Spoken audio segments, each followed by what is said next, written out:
आज सुबह से ही खेसारी भैया का ये वीडियो काफी ज्यादा तेजी से वायरल हो रहा है, जिसमें खेसारी लाल यादव आपको कुछ बड़े पुलिस ऑफिसर के साथ कहीं पर जाते हुए नजर आ रहे हैं और वीडियो में साफ साफ आपको खेसारी भैया मायूस दिखते हुए भी नजर आ रहे हैं।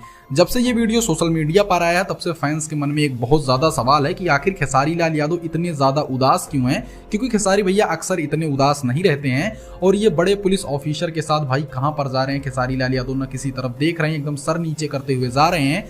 ऑडियंस ने जब इस वीडियो को देखा तो भाई बहुत सारे मन में सवाल थे ऑडियंस के कि क्या कहीं पर खेसारी लाल यादव गिरफ्तार हो गए हैं। तो देखिए दोस्तों, अभी तक मुझे जितनी जानकारी है अभी तक तो खेसारी भैया के साथ कुछ भी गलत नहीं हुआ है। और रही बात इस वीडियो की, तो ये वीडियो तो पूरी तरह से असली लग रहा है, कोई भी नकली नहीं है। लेकिन ये हो सकता है कि खेसारी लाल यादव किसी इवेंट में गए हों और वहां पर कुछ हुआ हो, और जिस वजह से खेसारी लाल यादव जल्दी से अपनी गाड़ी के अंदर जा रहे हैं, ये भी हो सकता है। अभी फिलहाल तो ये वीडियो मुझे थोड़ा पुराना लग रहा है, क्योंकि आज और कल में मैंने पता किया तो ऐसा कहीं पर नहीं हुआ है खेसारी लाल यादव के साथ। जब तक वैसे जनता का प्यार है खेसारी लाल यादव को हो ही नहीं सकता है कुछ।